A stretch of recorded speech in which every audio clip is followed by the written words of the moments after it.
Think about the last time you stood outside on a foggy morning.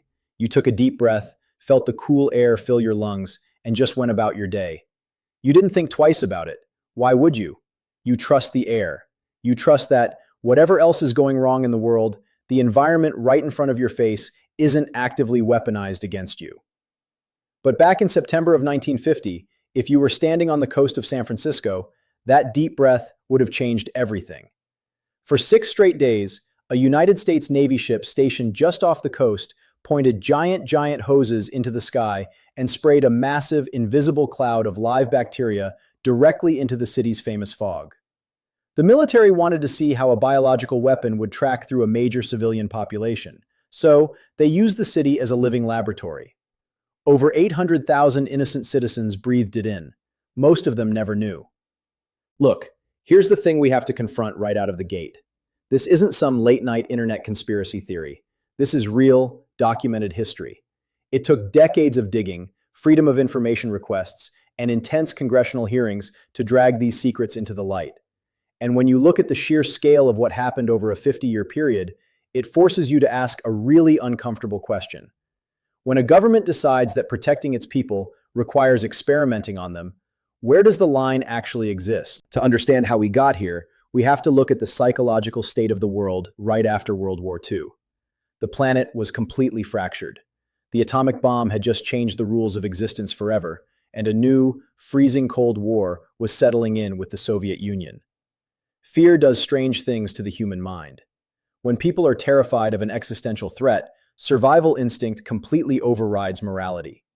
The mindset inside the highest rooms of American intelligence became incredibly simple and incredibly dangerous. If the enemy might do it, we have to do it first.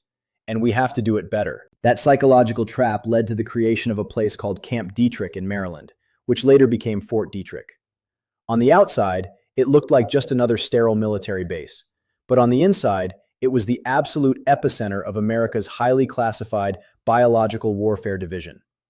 The scientists recruited to work there weren't monsters. That's the hardest part to swallow. They were brilliant minds, family men, patriots who genuinely believed they were saving the free world. But they were operating in a vacuum of total secrecy.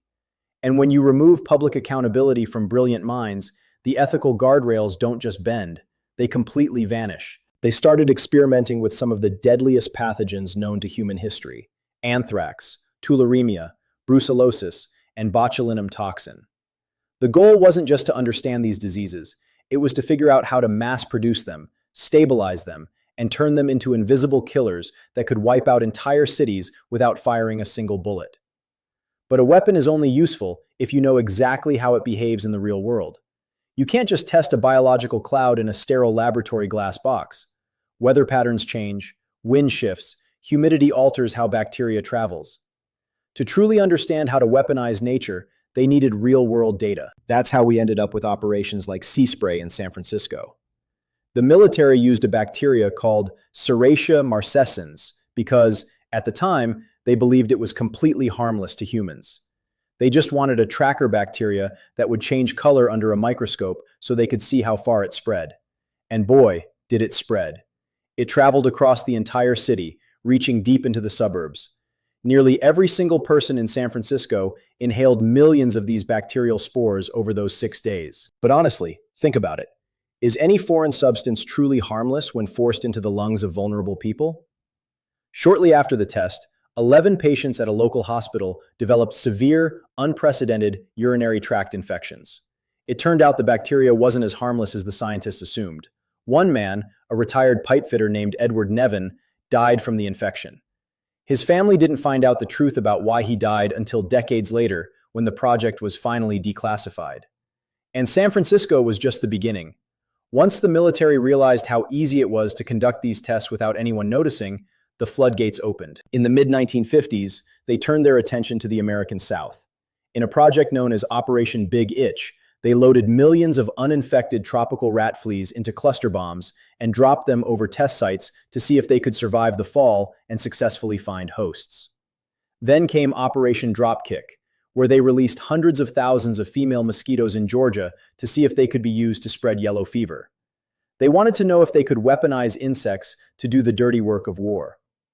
Think about the psychological compartmentalization required to execute something like that. Imagine being a technician, loading boxes of insects onto a plane, knowing they're going to be dropped near American towns, and then going home to have dinner with your kids. You have to completely detach your actions from their consequences. You have to tell yourself a story where you're the good guy, no matter what the data says. By the time the 1960s rolled around, the experiments got even more daring. The military wanted to know what would happen if a biological agent was released inside a closed, crowded environment. What's the most crowded, enclosed space in America? The New York City subway system. In 1966, covert agents walked into the subway lines carrying light bulbs filled with a variant of Bacillus subtilis, another bacteria thought to be harmless. They waited for the trains to pull into the stations, and then they quietly dropped the light bulbs onto the tracks. The massive rush of wind from the moving trains acted like a perfect distribution system. The draft sucked the bacteria deep into the tunnels, blowing it across miles of the underground network. The scientists watched from a distance, taking air samples. They discovered that within just a few minutes, the bacteria had traveled from one station to another, miles away. If that had been a weaponized strain of anthrax, millions of people would have been dead within days. The passengers had no idea they were walking through a simulated cloud of death. They were just trying to get home from work. They were just trying to live their lives. We look back at this now and it feels like a movie plot. It feels detached. But we've all been there, right? We've all looked at history and thought, how could people let that happen? How did this go on for decades without anyone stopping it? The answer is simple. Secrecy is a self-sustaining system. The fewer people who know, the fewer people there are to object.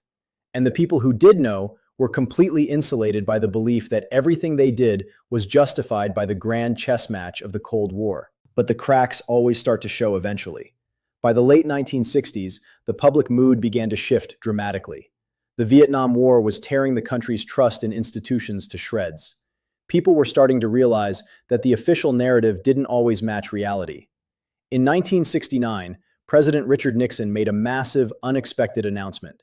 He ordered a complete halt to America's offensive biological weapons program.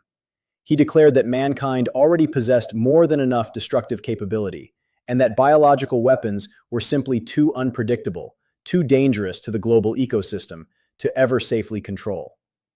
Fort Detrick was ordered to shift its mission entirely from offensive weapon development to defensive medical research.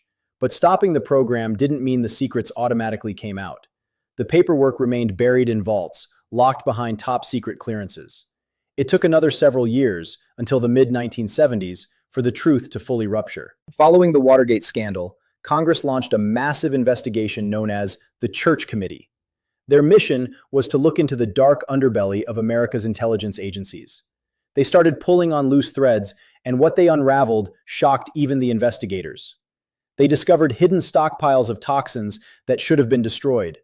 They found records of the subway tests, the San Francisco experiments, and a highly classified program called Project MK Naomi, which was a joint effort between the military and the CIA to create specialized toxins for assassinations and covert operations. When these documents were read aloud in congressional hearing rooms, the reaction wasn't just outrage. It was a deep, systemic shock. The illusion of absolute safety was shattered. But let's be real for a second. Why does this history matter to us now, 50 years after it was exposed?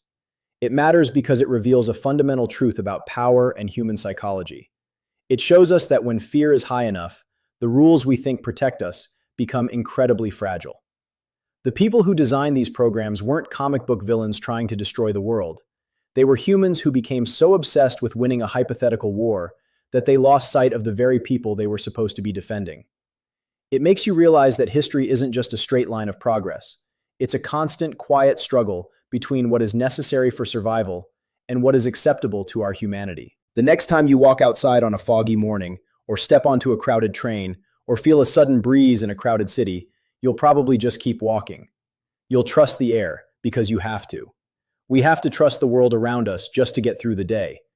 But once you know what happened in those 50 hidden years, that trust feels a little different.